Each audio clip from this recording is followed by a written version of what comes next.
Students, आज हम पढ़ेंगे कि डीएनए रेप्लिकेशन क्या होता है और डीएनए रेप्लिकेशन होता क्यों है।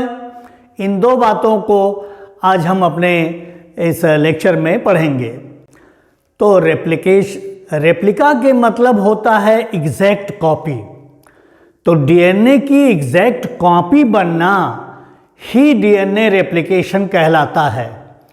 मैं आपको एग्जाम्पल के लिए एक पेपर दिखलाऊं कि आप जानते हैं कि डीएनए में दो स्ट्रैंड्स होते हैं और दोनों एक दूसरे के कॉम्प्लीमेंट्री होते हैं। इस स्ट्रैंड का कॉम्प्लीमेंट्री ये है और इसका कॉम्प्लीमेंट्री ये है। तो रेप्लिकेशन में क्या होगा कि इसका कॉम्प्लीमेंट ये जो है तो इसके जैसा इस पर सिंथेसिस हो जाएगी और इस पर जो है इस टेम्पलेट पर इसके जैसी सिंथेसिस हो जाएगी और एक डीएनए से दो डीएनए मॉलिक्यूल बन जाएंगे। मैं आपको बताऊं कि वाटसन और क्रिक ने जब अपना मॉडल प्रपोज किया था तो उन्होंने ये बताया था कि ये जो डीएनए डबल हेलिक्स है उसकी अनवाइंडिंग होती है, वो सेपरेट होते हैं और वो टेम्पलेट की तरह से फंक्शन करते हैं। तो एक डीएनए से दो डीएनए बनने की जो प्रक्रिया है वही रेप्लिकेशन होती है।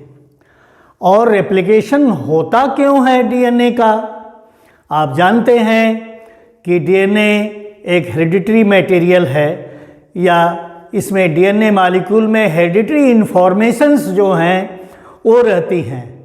तो जब सेल को डिवाइड करना होता है, एक सेल से दो सेल बनना होता है, तब ये जो हेरिडिटरी इन्फॉर्मेशंस हैं एक सेल से दूसरे सेल को एग्जैक्टली ट्रांसफ़र होती हैं।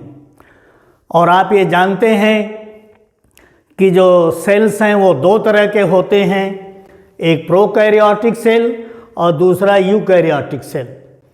एक बात बहुत गौर करने की है और याद रखने की है कि जो प्रोकैरियोटिक सेल में जो डीएनए पाया जाता है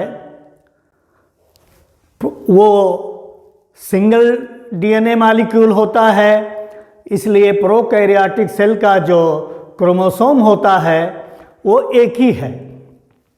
यूकैरियोटिक सेल में बहुत सारे क्रोमोसोम्स होते हैं और ये याद करने वाली बात है कि एक क्रोमोसोम एक डीएनए मॉलिक्यूल का बना होता है। हम लोग यूकैरियोटिक सेल रखते हैं। यूकैरियोटिक का मतलब जिसमें न्यूक्लियस है, प्रोकैरियोटिक का मतलब जिसमें न्यूक्लियस नहीं है, न्यूक्लियस से बनने की पहले की प्रक्रिया है। तो प्रोकैरियोटिक सेल का जो डीएनए है वो एक स्पेशल स्ट्रक्चर जिसको कह लेंगे न्यूक्लियाइड है, उसमें इनक्लोज रहता है। ये प्रोकैरियोटिक सेल का एक क्रोमोसोम है। और आप जानते हैं कि बैक्टीरियल सेल में एक सिंगल क्रोमोसोम पाया जाता है जो कि एक डीएनए मॉलिक्यूल का बना होता है। ये देखिए एक डीएनए मॉलिक्यूल है और आप ये जानते हैं कि एक डीएनए मॉलिक्यूल में दो स्ट्रैंड्स होते हैं। तो ये देखिए एक स्ट्रैंड है और ये दूसरा स्ट्रैंड है, तो ये डीएनए मॉलिक्यूल है और ये प्रोकैरियोटिक सेल का एक क्रोमोसोम है।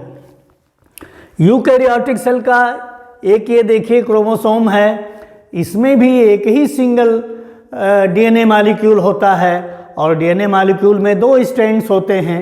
तो जेनेटिक इन्फॉर्मेशंस को एक जनरेशन से दूसरे जनरेशन या एक सेल से दूसरे सेल को ट्रांसफ़र होना होता है, इसलिए ये डीएनए मॉलिक्यूल्स या ये क्रोमोसोम्स अपने को डुप्लिकेट करते हैं, डबल करते हैं, एक से दो बनाते हैं। इसी को कहते हैं रेप्लिकेशन।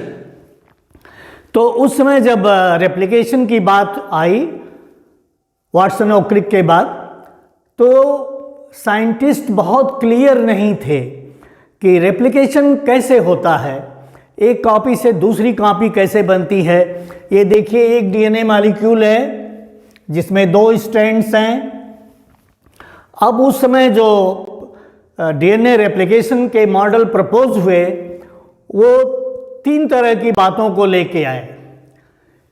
पहली बात हुई कि या तो इनका रेप्लिकेशन कंजर्वेटिव है, एक डीएनए मॉलिक्यूल से दो डीएनए मॉलिक्यूल यहाँ बन रहे हैं, या तो इनका जो रेप्लिकेशन है वो सेमी कंजर्वेटिव है, या फिर इनका जो रेप्लिकेशन है वो डिस्पर्सिव मेथड से हो रहा है।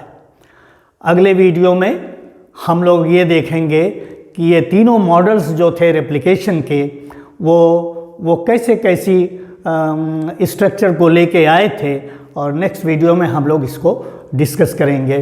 Thank you.